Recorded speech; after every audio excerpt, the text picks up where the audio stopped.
अस्सलाम वालेकुम नाजरीन, वाइड एंगल में खुश आमदेद। नाजरीन, 28 अक्टूबर को शुरू होने वाला तहरीक इंसाफ का लॉन्ग मार्च बिलाखिर 26 नवंबर को इस्लामाबाद में बल्कि रावलपिंडी में अख्ताम पजीर हो गया है। अगरचे जो मुतालबा लेके चले थे इमरान खान साहब वो तो हासिल नहीं कर पाए, गोया कि हुकूमत वक्त से इलेक्शन की डेट वो तो उन्हें नहीं मिल पाई, लेकिन आज एक अहम ऐलान कर गए हैं, गोया कि अब वो मुल्क भर की तमाम असम्बलियों से बाहर निकल रहे हैं। इससे मुराद ये है कि खैबर पख्तूनख्वा की असम्बली, पंजाब असम्बली, मुमकिन तौर पर आज़ाद कश्मीर की असम्बली, गिलगित बल्तिस्तान की असम्बलियाँ तहरील हो सकती हैं और साथ में बलूचिस्तान और सिंध में जहाँ जहाँ उनके अरकान हैं वो भी इस्तीफ़े देंगे। इसे कैसे देखा जाए? क्या इमरान खान साहब का लॉन्ग मार्च कामयाबी से हमकिनार हुआ? और जो आज का ऐलान है इसे किस नाम से ताबीर करें? फेस सेविंग या हुकूमत वक्त के लिए सरप्राइज़? और ये भी तसव्वुर कर लिया जाए कि खेल अभी बाकी है। और साथ में नाजरीन कुछ तजिया करेंगे। मुसल्लह अफ़वाज की नई लीडरशिप आ गई है। जनाब जनरल आसिम मुनीर साहब आर्मी चीफ़ के अहदे पर तैनात हो गए हैं, जबकि उनके साथ साहिर शमशाद मिर्ज़ा साहब chairman joint chief of staff committee तैनात हुए हैं। तो गोया 29 तारीख को अब मिलिट्री के नए क़यादत कमान संभालेगी। तो क्या हम ये समझें कि इसके बाद जो एक गर्द उड़ रही थी वो बैठ जाएगी और हालात पुरअमन हो जाएंगे। और मोर इम्पॉर्टेंटली जाते हुए आर्मी चीफ जो कह गए हैं कि अब फ़ौज गैर सियासी हो गई है, क्या इन हालात में फ़ौज गैर सियासी रह पाएगी कि नहीं?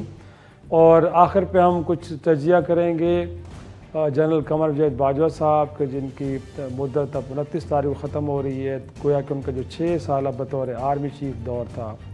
तारीख़ उन्हें किस तरह याद करेगी। हमारे साथ मौजूद हैं बाक़िर सजा सैयद साहब, सीनियर तजियाकार सहाफ़ी। बहुत शुक्रिया बाक़िर साहब अगेन वक्त देने के लिए। आज की जो तकरीर है खान साहब की, क्या लगता है आपको? आप एक्सपेक्ट कर रहे थे वाकई आज कोई सरप्राइज़ एलिमेंट आएगा, या आपको लगता था कि नहीं इस्लामाबाद की तरफ चढ़ाई करने जा रहे हैं और फिर एक मार धाड़ वाली कहानी होने जा रही है? नहीं, खान साहब का अगर आप पिछले दिनों का ये जो एजिटेशन जो उन्होंने कैंपेन लॉन्च की थी अपने वोट ऑफ नो कॉन्फिडेंस के बाद से या असेंबली छोड़ने से बाद से, आप देखें खान साहब ने एक पॉइंट पर पहुंच के हमेशा से उसको क्रॉस नहीं किया कि क्योस की तरफ के मार धाड़ जाए। आपने 25 को भी, जो 25 मई को भी लॉन्ग मार्च था, वो अल्टीमेटली इसलिए उन्होंने कॉल ऑफ कर दिया कि किसी तरफ से ज़्यादा क्योस की तरफ ना जाया जाए। फिर अभी जो हाल ही में उन्होंने एक फ़ैसला हुआ आर्मी चीफ के हवाले से और chairman joint chiefs of staff committee के हवाले से, उसमें भी उन्होंने रखना डालने की कोशिश नहीं की कि उसको किसी तरह से रुकावट बने या मजबूर करें कि जी उसमें कुछ किसी तरह से रुकावट हायल हो। तो इसका मतलब है कि वो ये नहीं चाहते कि जो निज़ाम हुकूमत है वो और जो पब्लिक लाइफ है उसमें किसी तरह से कोई डिस्ट्रप्शन आए। कुछ लोग कह रहे हैं कि जी खान साहब का फ़ैसला बहुत अच्छा है। मैं समझता हूँ ये कहना मुनासिब नहीं है कि बहुत अच्छा फ़ैसला, क्योंकि सब लोग ये चाहते हैं कि पार्लियामेंट अपने टाइम पूरा करे और जिन लोगों को उन्होंने इलेक्ट किया वो अपने मुद्दत जो है उसमें सर्व करें और फिर अगले इलेक्शंस हो। लेकिन मुश्किल हालात में मेरा ख्याल में ये उनका एक दुरुस्त फैसला है टेक्टिकली कि उन्होंने अब ग्रेजुअली चीज़ें एस्केलेट की। आपने जैसे बताया तकरीबन 1 माह लंबा जो लॉन्ग मार्च जिसमें उनकी ज़िंदगी पर भी एक अटैम्प्ट हुई, उसके बाद जाके उन्होंने बजाय कि एक क्योस की तरफ जाएं, उन्होंने अब एक एस्केलेशन की है। अब उन्होंने कहा है कि हम असेंबली से रिज़ाइन कर रहे हैं। अब रिज़ाइन करना तो इतना मेरा ख्याल में इम्पॉर्टेंट नहीं है कि ज़्यादा प्रेशर बनता है रेजोल्यूशन से, लेकिन जो मेरी अपनी इंफॉर्मेशन भी है, कुछ राय भी है, वो ये है कि खान साहब ने अपने कार्ड्स अभी पूरी तरह खेले नहीं हैं। खान साहब शायद रेजोल्यूशन के लिए पुश करें, लेकिन चूंकि लीगल इसमें प्रॉब्लम्स आ सकते हैं, जैसे vote of no confidence Punjab में आ सकती है या एक एलआई के साथ उनकी हुकूमत है पंजाब में, क्या वो ऑन बोर्ड होते हैं? अगरचे PMLQ से मुनिस एलआई ने ये ट्वीट अभी किया है कि जैसे ही खान साहब कहेंगे हम डिसॉल्व कर देंगे, लेकिन फिर भी एक वो खान साहब का ना आज वाली बड़ी बैलेंस स्पीच थी और उन्होंने बड़े कॉशियस होके जो कुछ भी कहा बड़ी रेस्पॉन्सिबली और कॉशियस होके, unlike the Khan that we saw before कि वो हर तरह से वो सब कुछ कहते जाते हैं। कह रहे हैं कि बड़ी कंपोज स्पीच थी आप और बड़ी एक लॉजिकल वे में आगे लेके चलने अपनी गुफ्तगू को। लेकिन इनफैक्ट जो आपने पंजाब का बिलखसूस जिक्र किया है, और आपको याद होगा कि जब उस वक्त भी कुछ लोग जिन्होंने वफादारियाँ तब्दील कर ली थी और पंजाब में हुकूमत चली गई थी बुज़दार साहब की, उसके बाद परवेज़ साहब उस वक्त भी बड़े प्रोमिनेंट हुए थे, और हमें याद है, आपको भी याद है कि उन्होंने जरदारी साहब के साथ बैठ के मिठाइयाँ तक भी खा ली थी, गुलदस्ते भी वसूल कर लिए थे। बट उन्होंने उस वक्त जरदारी साहब और मियाँ शहबाज शरीफ साहब को सरप्राइज़ दिया था, गोया कि अचानक फैसला तब्दील किया बनीगाला में जाने के बाद, और वो आके तो खान साहब के कैंप में शामिल हो गए। तो अब भी तो हो सकता है, सुना है कि जरदारी साहब अब चले गए लाहौर मेरे ख्याल में, और जरदारी साहब तो मेरे ख्याल में पॉलिटिकल इंजीनियरिंग के मास्टर हैं माशाल्लाह से। शायद साहब ये कॉन्टीजेंसीज को ही ख्याल रखते हुए इमरान खान साहब ने वो जो बड़ा स्टेप नहीं अनाउंस किया कि जी मैं कहता हूं कि अपने चीफ मिनिस्टर्स को कि असेंबलियां डिसॉल्व कर दें, अगर ना होती तो उनके लिए खासी एम्बैरेसमेंट, तभी बड़े मोहतात चले या वो इस दफा बड़े मोहतात है। अगर आप उनकी पूरी स्पीच देखें, और मैं जैसे कह रहा था कि माजी में जो उन्होंने स्पीचेस की हैं जिनकी वजह से काफ़ी मसाइल भी बने हैं, मुझे तो नहीं शायद लगता है कि आज कोई भी चीज़ उनकी वो ऐसी मुतरज़ा थी जिसके ऊपर हम कह सकें कि जी ये चीज़ उन्होंने रेस्पॉन्सिबली कही। उन्होंने हर चीज़ को मतलब पूरा वेटेज दे के सोच के अपना वो चीज़ कही, और ये that was quite unlike Imran Khan that we know. लेकिन ये है कि अब आगे अगले दिनों में जब वो अपनी पार्लियामेंट्री पार्टी से मिलेंगे, लोगों से कंसल्ट करेंगे इसके ऊपर, और फिर वो फैसला करेंगे मेरा ख्याल में कि रेजिग्नेशन हो या डिसोल्यूशन हो। खैबर पख्तूनख्वा तो ऑब्वियस सी बात है कि अगर वो डिसोल्यूशन की तरफ चीज़ें गई तो डिसॉल्व हो जाएगी। पंजाब में थोड़ा सा प्रॉब्लम हो सकता है, और खान साहब की जो एक्चुअल प्रेशर है वो डिसोल्यूशन में है, ना कि रेजिग्नेशन में। हुकूमत इस वक्त चाहेगी कि किसी तरह से हम उस डिसोल्यूशन को रोक लें, क्योंकि इस तरह वो कुछ टाइम बाई कर सकते हैं, इलेक्शंस को मुलतवी कर सकते हैं। इस वक्त आपको पता है कि ना PMLN ना उनकी अलाई पीपल्स पार्टी है, कोई भी इलेक्शन में जाना नहीं चाहता। रिजल्ट उनके सामने है कि जो भी रिजल्ट आएगा, क्योंकि बाई इलेक्शन एक खासा बड़ा इंडिकेटर है जिस तरह से ट्रेंड्स चले हैं। उसके अलावा ओपिनियन पोल्स तो होते ही रहते हैं, ये कुछ पब्लिक होते हैं, कुछ एजेंसीज भी करती रहती हैं, तो उनको पब्लिक पल्स का अंदाज़ा है। वो इस वक्त इलेक्शन के लिए नहीं जाना चाहेंगे। और दूसरे जो शराय साहब एक पॉइंट मैं और कहना चाहूँ कि PMLN की कैलकुलेशन थी कि हम दो चीज़ें, अगर एक आर्मी चीफ अपॉइंट कर लेते हैं और दूसरा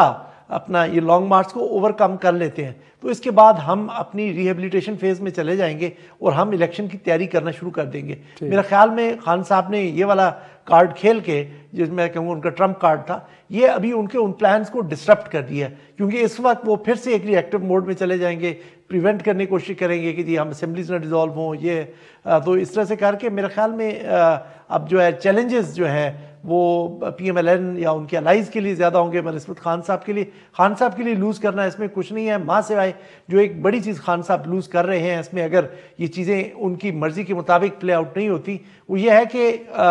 अगरचे को बड़ा लेजिस्लेटिव बिजनेस अभी इन प्रोविंशियल असेंबलीज के सामने अभी बाज़ाहिर नहीं था जिसको कहें कि वो मिस आउट करेंगे। लेकिन अगर ये अब जैसे हम जानते हैं आज से 9 महीने बाद नॉर्मल कोर्स पे इलेक्शंस होने हैं, तो इमरान खान साहब एक इम्पॉर्टेंट स्टेक होल्डर होते केयर टेकर सेटअप बनाने में। अगर ये चीज़ें वो हुकूमत किसी तरह से ये फॉइल कर लेती है असेंबली का डिसॉल्व होना, तो खान साहब उसमें मतलब मुशावरत में शामिल नहीं होंगे, तो फिर एक बड़ा क्वेश्चन मार्क रहेगा इस्टेब्लिशमेंट के लिए कि क्या इमरान खान को केयर टेकर सेटअप काबिल कबूल होंगे नहीं होंगे। लिहाजा जो रिजल्ट्स आते हैं अगर कुछ इस तरह से प्रॉब्लमेटिक होते हैं तो क्या खान साहब कबूल करेंगे। क्या हम यहाँ पर आइंदा के लिए इंस्टेबिलिटी का बीज बो रहे हैं, ये मेरा ख्याल में बड़ा अहम सवाल है, बड़ा अहम नुकता उठाया आपने। दूसरा ये कि कार्ड खेलने के लिए क्या यही मुनासिब वक्त था, कार्ड इससे पहले भी खेला जा सकता था। बाकी इनफैक्ट लग रहा है कि खान साहब वो कहते हैं ना कि हमेशा देर कर देता हूँ मैं। बिलावल साहब जब चले थे लॉन्ग मार्च लेके, उस वक्त वो कह रहे थे कि आप असम्बलियाँ तहलील कर दें, कौमी असम्बली तहलील ना की, बट जब आपके खिलाफ तहरीक अदम एतमाद आ गई, उसको मैनेज करने के चक्कर में आपने कुछ किया, उसके बाद आपने उसको तहलील करने की कोशिश भी की बट ना कर सके। अब भी आप जिन कानूनी पेचीदगियों का आप जिक्र कर रहे हैं कि वहाँ पे परवेज़ इलाही साहब बैठे हैं, तहरीक अदम एतमाद आ सकती है, किसी ज़माने में उनके अपने चीफ मिनिस्टर बैठे थे बुज़दार साहब, उधर महमूद खान साहब, गोया कि उनके लिए बड़ा आसान रास्ता था इस कार्ड को इस्तेमाल करना, और अगर उस वक्त कर लिया जाता तो यकीनी तौर पर इसी तरह की सूरत हाल पैदा होती जो आज होनी है अगर ये कर लेते हैं तो क्या लगता है इनफैक्ट खान साहब ने पहले ये कोशिश की कि बैक डोर के ज़रिए जो राब्ते हो रहे हैं और जो इलेक्शन की डेट लेना चाह रहे हैं, कहीं से कुछ यकीन दहानियाँ थी कि हम आपको लेके दे देंगे, और ख़ान साहब इस कार्ड को डिले करते गए, या आपके ख्याल में नहीं उनको लगा कि ये कार्ड इसी वक्त पे ही आके इस्तेमाल करने से पहले करना कोई ज़रूरी नहीं है, तो आपको क्या लगता है वो बैकडोर के जो रास्ते हैं वो रास्ते में हायल थे आपके ख्याल में? जी मेरे ख्याल में ये बिल्कुल बेजा नहीं होगा ये कहना कि जो बैक चैनल उनका चलता रहा है और काफ़ी महीनों तक चलता रहा। ये मई के वस्त में मतलब जब इन्होंने लॉन्ग मार्च किया उसके अराउंड 24-25 तारीख से ऑनवर्ड का तो हमें पता है जो बैक चैनल चल रहा था उनका, और उनसे बार बार बात की जा रही थी। वो असल में चाह रहे थे कि किसी तरह से इलेक्शन डेट आ जाए, नहीं आए, लेकिन अब खान साहब ने देख लिया है कि अब पॉसिबिलिटी कोई मज़ीद बातचीत की रही नहीं है, और खान साहब के पास अब कोई और ऑप्शन नहीं था कि इसको वो अपना इसके लिए अब जाएं फॉर द किल जैसे कह लें कि अपना जाके असेंबलियाँ ख़त्म करें और उसके लिए नेक्स्ट चले। लेकिन अगर हम थोड़ा सा दूसरे एंगल से इसको देखें तो खान साहब ने अपना जिस तरह से अपनी पॉपुलैरिटी तो गेन की, जो नैरेटिव बनाया, जो आज उन्होंने फिर से डिफेंड किया साइफर के ऊपर कह लें, साइफर की बात फिर से जी उन्होंने आना था मैंने जी उसके ऊपर भी उन्होंने बात की। ये क्योंकि जनरल बाजवा ने अपने अलविदाई खिताब, जो कि वैसे उन्हें योम शुहदा की तकरीब थी लेकिन एक तरह का झूठा बयान जी अलविदाई उनका जो बयान था उसमें उन्होंने कहा कि फेक और एक झूठा बयानिया कायम किया गया और उसके ज़रिए फिर ये सारी सियासत खेली गई। तो उसको भी तो खान साहब ने उधर जाके जवाब दिया कि अगर आपने ये फैसले किए थे तो क्या मतलब सिक्योरिटी कमेटी के इजलास हुए उसमें आपने खुद तजवीज़ किया कि डिमाश करें और आपने कहा कि इंटरवेंशन है ये। बिल्कुल, तो यह है कि खान साहब ने उससे बेनिफिट किया, पॉपुलैरिटी गेन की, लेकिन खान साहब के लिए मसला जो आ रहा था वो ये था कि खान साहब उस पॉपुलैरिटी को ट्रांसलेट नहीं कर पा रहे थे कि किसी तरह से हुकूमत को गिराएं, और वो अपने तरीके से कोशिश करते रहे कि मैं पॉपुलैरिटी गेन कर रहा हूँ तो ये चीज़ मैं यूज़ करूँ नेगोशिएटिंग टेबल के ऊपर कि किसी तरह से ये लीवरेज जो मुझे मिल रहा है, जो बाई इलेक्शंस में जीता जा रहा हूँ, तो ये किसी तरह से मैं ये करूं कि पुश करूं उनको, दूसरी जो मुक़्तदर हल्के हैं, कि किसी तरह से हुकूमत के ऊपर दबाव डालें और वो चले जाएं। लेकिन वो नहीं हो सका। अब इनके पास ये रहस है कि यही कार्ड रह गया था कि हम ये कर दें, और ख़ास तौर पे ये जो मिलिट्री का जो चेंज आई है उसके बाद तो मेरे ख्याल में तमाम दरवाजे बंद हो चुके हैं। लेकिन मैं ये यहाँ पे अब साइफर के मामले पर रोकूंगा आपको। अगर खान साहब जिस साजिश के बयाने के अंदर इस्टेब्लिशमेंट को सहूलतकार ना कहते तो आपका ख्याल है कि फिर इस्टेब्लिशमेंट इस मामले पर रिएक्ट न करती, रादर खामोश रहती? तो खान साहब से कहीं ना कहीं थोड़ी सी गलती हुई है कि जब आपने साजिशी बयाने लेके आए और फिर सहूलतकारों का जिक्र कर दिया तो फिर इस्टेब्लिशमेंट की मजबूरी थी कि उन्होंने कोई तो पोजीशन लेनी थी, तो तभी जाके फिर उन्होंने सारे मामले को खान साहब की वो भी स्ट्रेटेजी बिल्कुल कैलकुलेटेड स्ट्रेटेजी थी। खान साहब आपने जैसा पीछे क्वेश्चन में कहा कि ये क्यों नहीं उन्होंने उस वक्त असेंबलियां डिसॉल्व कर दी जब ये खतरा बन रहा था, जब ये बादल उमड़ के आ रहे थे वोट ऑफ नो कॉन्फिडेंस के, जब ऑपोजिशन की जब ऑपोजिशन की मूवमेंट गैदर कर रही थी, लोग तो पहले से जनवरी से प्रिडिक्ट कर रहे थे कि वोट ऑफ नो कॉन्फिडेंस आ सकता है। तो खान साहब ने मेरे ख्याल में उस वक्त ये चीज़ अपने हिसाब से, क्योंकि सब चीज़ें लोग अपने वांटेज पोजीशन देखते हैं, जैसे अब ये हुकूमत देख रही है कि ये मुनासिब वक्त नहीं है इलेक्शन में जाने के लिए। इमरान खान साहब की उस वक्त अप्रूवल रेटिंग या उनका जो पॉपुलैरिटी रेट जो था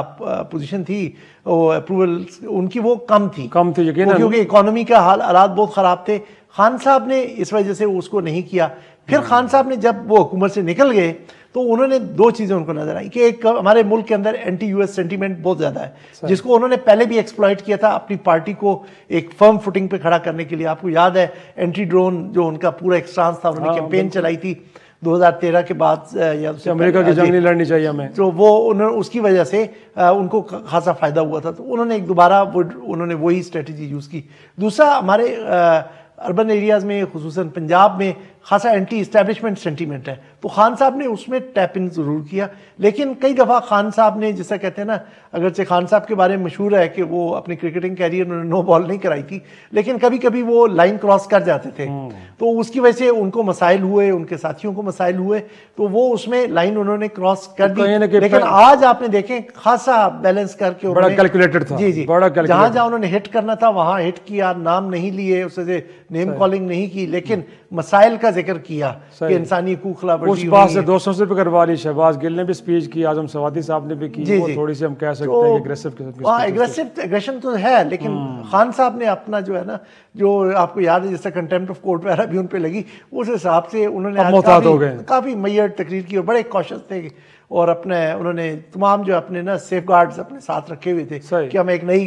कंट्रोवर्सी में ना पड़ जाएं। लेकिन बाकर इनफैक्ट अगर आपने देखा है कि खान साहब के इलेक्शन की डिमांड और हमने देखा कि इलेक्शन कमीशन सूरत हाल को सामने रख के वो कह रहे हैं कि फौरी तौर पर इलेक्शन नहीं हो सकते, फिर सैलाब का भी जिक्र आया, तो आपको लगता है अगर खान साहब ये एक आइनी और पार्लिमानी बहरान पैदा करने में कामयाब हो भी जाते हैं, बट लगता तो ये कि इलेक्शन कमीशन तो फौरी तौर पर इलेक्शन के लिए तैयार नहीं है, तो फिर हम कोई ऐसा तो नहीं है कि तवील अरसे क्योंकि नेशनल गवर्नमेंट देख रहे हैं? नहीं, खान साहब को आइडिया है कि इतनी जल्दी ये सारा कुछ नहीं हो सकेगा। सब लोग इस वक्त जो अर्लीस्ट देख रहे हैं वो या मार्च में या मई में, क्योंकि अप्रैल में रमज़ान आ जाएगा, तो इसमें देख रहे हैं। तो वो किसी तरह इंश्योर करना चाह रहे हैं कि जो एट अर्लीस्ट पॉसिबल इलेक्शन हो जाए, क्योंकि इसमें जो कैच है जो सबसे बड़ा है कि खान साहब ने पिछले 7-8 महीनों में जब से हुकूमत से निकले हैं तो एक मोमेंटम बिल्ड किया है। अब उस मोमेंटम को कितनी देर तक सस्टेन रख सकते हैं? अब ये अपनी एक पीक पे पहुंच चुके हैं। अब दोबारा गवर्नमेंट कोई कम बैक करती है, फिर एक नया सिलसिला शुरू हो जाएगा, इस मोमेंटम को मेंटेन करना वो एक चैलेंज होगा। तो खान साहब अपने तौर पे यही कोशिश कर रहे हैं किसी तरह से मैं प्रॉब्लम्स खड़ी किए रखूं और इलेक्शंस की तरफ गवर्नमेंट को मजबूर करूं जाने के लिए, ताकि जितनी जल्द हो सके मैं इस जो भी मैंने पॉलिटिकल एसेट या पॉलिटिकल कैपिटल एक्यूमुलेट किया है पिछले 7-8 माह में उसको मैं कैश कर लूँ। और ये मेरे ख्याल में उनकी एक बड़ी वाइज स्ट्रेटजी है इस पर। सही। तो बाकर ब्रेक से पहले जो मैं जिस खदशे का इजहार खान साहब को लेकर कर रहा था, आपको लगता है कि वो तारीख दोहराएगी तो नहीं अपने आप को कि किसी ज़माने में पीपल्स पार्टी ने भी ऐसा फैसला किया था कि सिस्टम का हिस्सा नहीं बनना हमने? खान साहब निकल रहे हैं और वो खान साहब के जो इलेक्शन कमीशन पे इल्ज़ाम लगाते हैं कि वहाँ पे बैठा हुआ शख्स शायद नवाज शरीफ फैमिली का ज़ाती मुलाजिम है, और वो सिस्टम से बाहर निकलें, ज़िम्न इलेक्शन हो जाए, सब कुछ मैनेज हो जाए, तो लूज़र कौन होगा? ठीक नहीं हुआ ये? वो अपना मैंने एक 2 डिफरेंट सिनेरियोज हैं। एक तो ये है कि खान साहब इलेक्शंस को फोगो नहीं कर रहे, वो तो पीपल्स पार्टी ने किया था, वो इलेक्शंस फोरगो कर दिए, एक पूरी टेन्योर को उन्होंने फोरगो कर दिया, तो एक काफ़ी अरसे के लिए वो लंबा सेटअप आया और एक नए उस अंदाज से वो क्या होता है नॉन पार्टी बेसिस पे इलेक्शंस हो गए थे पार्टी के लिए स्पेस। लेकिन जो मुझे इस दफ़ा जो बड़ा प्रॉब्लम लग रहा है और जिसका मैं पहले भी तस्करा कर चुका हूँ कि लीगली और कॉन्स्टिट्यूशनली कोई नहीं मसला, सिर्फ अगर इस्तीफों तक बात रहती है, किसी ने लूली लंगड़ी गवर्नमेंट्स बन जाएंगी जिनकी क्रेडिबिलिटी कोई नहीं होगी, तो वो एक बड़ा चैलेंज होगा। लेकिन जो सबसे बड़ा चैलेंज हमारे सामने बन रहा है कि अगर इमरान खान साहब जैसे बज़ाहिर अभी पार्लियामेंट में नहीं बैठे हुए, और ये बात इनके डायलॉग में भी होती रही है, जो मिलिट्री के साथ इनका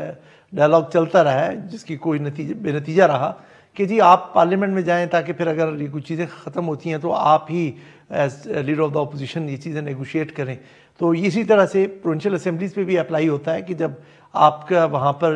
लीडर ऑफ द अपोजिशन में आपको रोल नहीं होगा या चीफ मिनिस्टर रोल नहीं होगा, तो फिर आप केयर टेकर के ऊपर किस तरह से नेगोशिएट करेंगे? और अगर नेगोशिएट नहीं करते और मिसाल के तौर पे राजा रियाज टाइप लोग अभी भी आकर वहाँ पर पंजाब में भी और केपी में भी अपोजिशन लीडर्स बन जाते हैं और जिसकी हमें मतलब कोई हमें रूल आउट नहीं कर सकते, तो फिर उसके बाद फिर क्या आपको वो care taker chief ministers acceptable होंगे?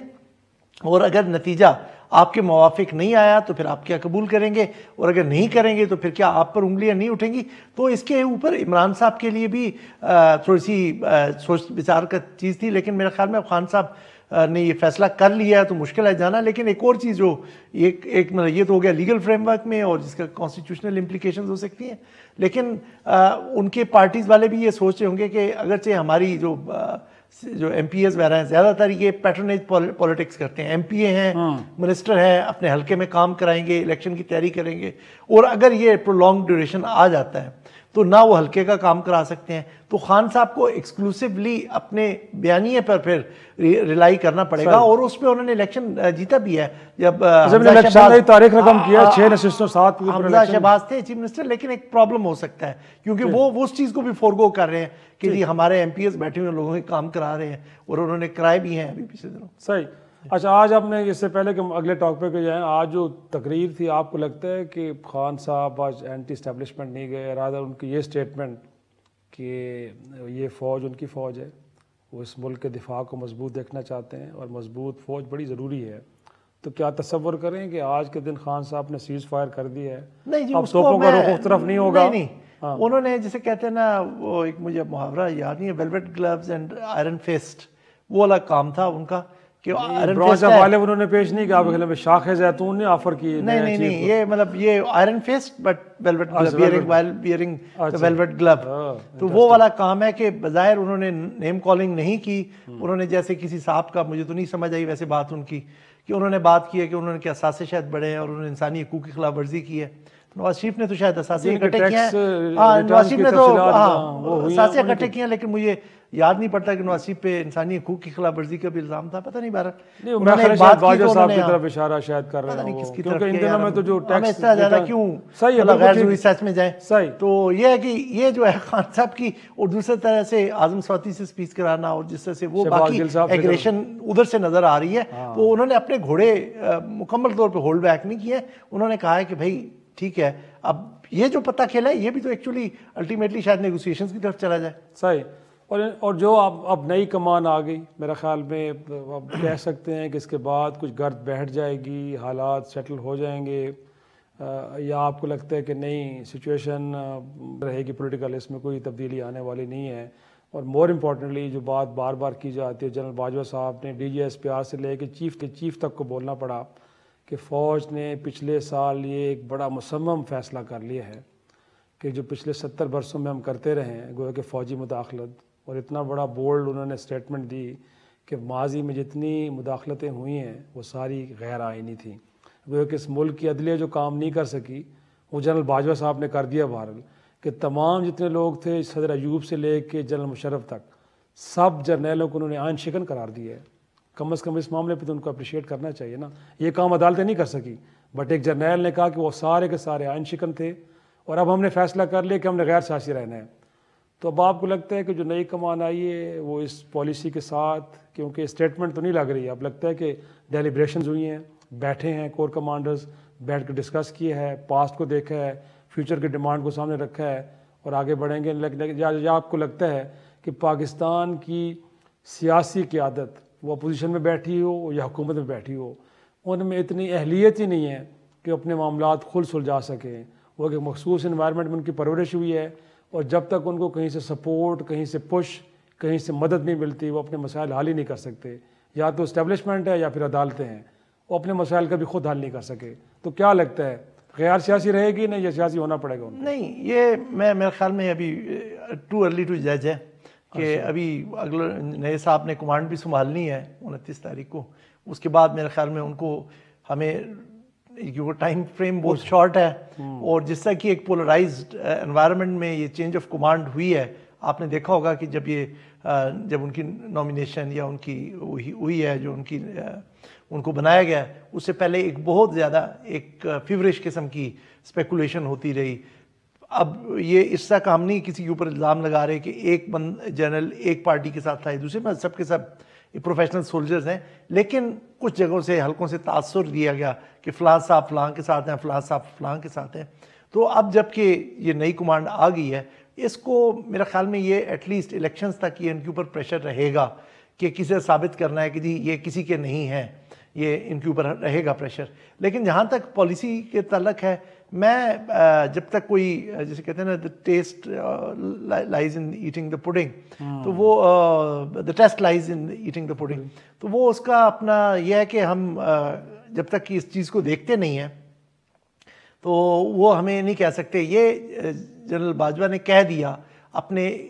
टेन्योर के बिल्कुल एंड पे जाके, आखिरी 4-5 दिन में जाके कहा, तो इसके कोई मानी नहीं है। नया जब आर्मी चीफ आएगा वो अपनी पॉलिसियाँ मुरतब करेगा। अगरचे ये चीज़ बाजवा साहब और उनके साथी जाने से पहले पिछले चंद हफ्तों में आपको याद होगा जो मशहूर ज़माना प्रेस कॉन्फ्रेंस हुई थी ISPR पे, DGISI जिसमें शरीक थे, उन्होंने भी कहा कि हमने आइंदा 15 से 20 साल की क़यादत के साथ भी बैठ के मुशावरत कर लिया और हमने ये फैसला किया। लेकिन ये चीज़ अब डिपेंड करती है कि नए आर्मी चीफ पर ज़्यादा जो हम उम्मीद रखेंगे कि अब कोई वापसी का रास्ता नहीं होगा, बल्कि अगर आपने न्यूट्रलिटी कर ली, ये बहुत खुश आइंद है और आप दोबारा इसमें गंद में ना पड़ें और अपनी जो प्रोफेशनल आपका जो एक एरिया है, मैंडेटेड एरिया है, उस पर तवज्जो दें। आप भी आपको अनइक्विवोकल बैकिंग पूरे मुल्क की आपको हासिल है, खामखा इन कंट्रोवर्सीज में पढ़ने की जरूरत नहीं है। और ये सबसे बड़ा चैलेंज मेरे ख्याल में आसिफ मुनीर साहब का है, वो यही है कि किसी तरह से जो आर्मी का इमेज इन कंट्रोवर्सीज की वजह से ख़राब हुआ है, उसको किस तरह से बहाल करें। यकीनन यही एक अहम एरिया जिसको यकीनी तौर पर उनको एड्रेस करना है। बाकी जनरल बाजवा साहब 6 साल इस मुल्क के आर्मी चीफ रहे और आप यकीनी तौर पे डिफेंस के मामलों को भी रिपोर्ट करते रहते हैं, बड़े अरसे से कर रहे हैं। तो आपने कभी देखा है ऐसा कि सिविलियन सेटअप में बिलखुसूस इस्टेब्लिशमेंट, मुल्क की फ़ौजी कमान इतनी डिस्कस डिबेट हुई हो, और फिर ये है कि जिस तरह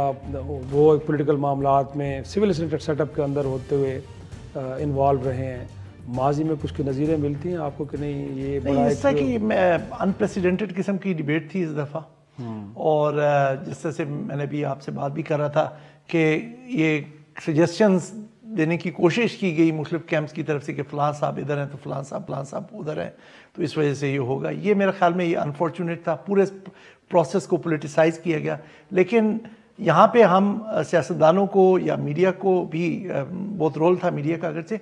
अकेला मुर्द इल्ज़ाम नहीं ठहराना चाहिए। ये फ़ौज का जो ओवरसाइज रोल है, जिस तरह कि वो इन्वॉल्व हो रहे हैं हर चीज़ में, पॉलिटिक्स में, इकोनॉमी में, तो मेरा ख्याल में फिर ये डिबेट बनती थी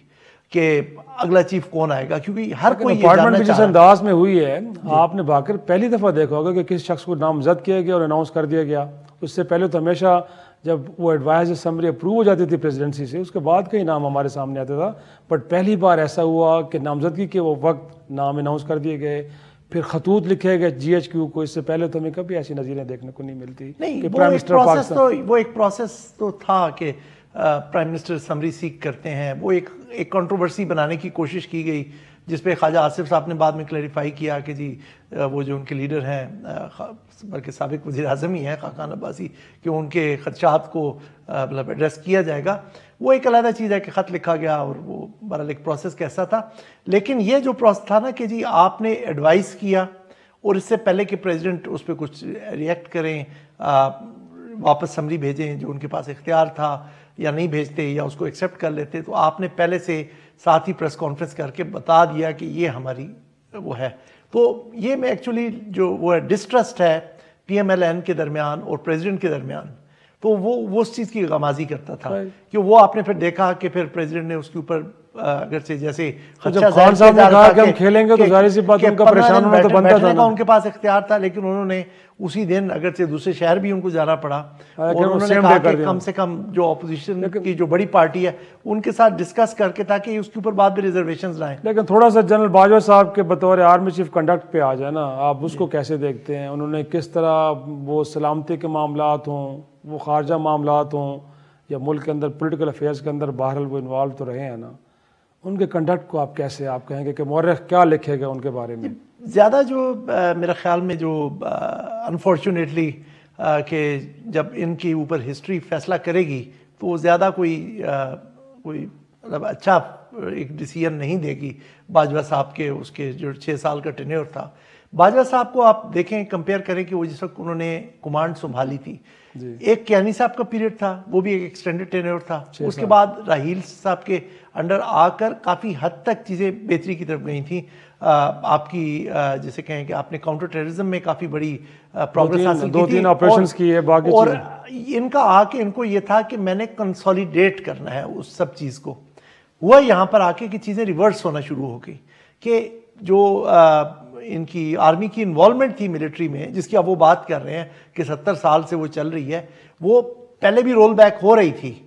अब जाके फिर से एक दफ़ा बढ़ गई। और इन्होंने खुद से अपनी तकरीर में, ये जो पिछली तकरीर योम शोहदा वाले दिन की, उन्होंने मतलब एक्सटेंड पूरा गिनवा दिया कि हम रिकोडेक से लेके कर्जे दिलवाने तक, गैस खरीदने तक। भाई ठीक है, आपके लिए नेशनल सिक्योरिटी इंपॉर्टेंट है, आप हर जगह पे हुकूमत को असिस्ट करते हैं, कॉन्स्टिट्यूशन में भी है कि जब हुकूमत मांगेगी तो आप करेंगे, लेकिन इतनी इस हद तक उन्हें एक एक्सटेंट होती है ना। आप एक एडवाइस दे सकते हैं, लेकिन आप इन सारी एक्टिविटी में एंगेज नहीं कर सकते। जब आप एंगेज करते हैं और जब ये चीज़ें फेल होंगी तो फिर आप पर वो उसका रद्द-ए-अमल आएगा। जो सबसे बड़ा उनका एक तो पॉलिटिकल जो इन्वॉल्वमेंट थी वो तो अपनी जगह पे थी, दूसरा उनका जो ये टेररिज्म वाला जो था कि जिस चीज़ को हम वो उन्होंने कंसोलिडेट करना था, अगरचे पहले 2-3 साल में काफ़ी हद तक टेररिज्म नीचे चला गया और उसका जो बुनियादी वजह थी वो जो कामयाब ज़रब अज़ब उसकी वजह से ये सारा टेररिज्म नीचे गया था। अगरचे इन्होंने अपना एक रद्दुल फसाद के नाम से एक और कैंपेन लॉन्च की थी, फिर अल्टीमेटली हमने देखा वो फ्लॉन्डर कर गया। अभी जो फेल्ड टॉक्स हुई हैं उनकी टीटीपी के साथ, जबकि ज़रूरत ही नहीं थी टीटीपी के साथ बातचीत करने की, उसके बाद देखें वो टीटीपी सरजमीन पे दोबारा से एक्टिव हो चुकी है। अभी फिर से खबरें आ रही हैं कि उन्होंने अपना वो एक्सटॉर्शन की कैंपेन्स वगैरह शुरू कर दी हैं। वाक़यात केपी में रोज़ बरोज़ बढ़ते जा रहे हैं। अब तो लकी मरवत जैसे वन लाइनर आखिर पर क्योंकि शो का वक्त ख़त्म हो गया कि इनके दौर में जो पब्लिक परसेप्शन है एस्टेब्लिशमेंट के बारे में वो पॉजिटिव हुआ है या नेगेटिव हुआ है? I think the jury is out जी। सबको पता है कि जी कि किधर गई हैं चीज़ें। अब जब हम कहते हैं कि नए आर्मी चीफ को आकर इमेज को रीबिल्ड करना पड़ेगा तो आपको पता है कि फिर चीज़ें यकीनी तौर पर यही सबसे बड़ा इम्तिहान है आसिम मुनीर साहब का और उम्मीद करते हैं कि उस इम्तिहान में बड़ी कामयाबी से आगे बढ़ेंगे। इसी के साथ आज के शो को ख़त्म करते हैं। नाजरीन इजाज़त दीजिए, खुदा हाफिज़।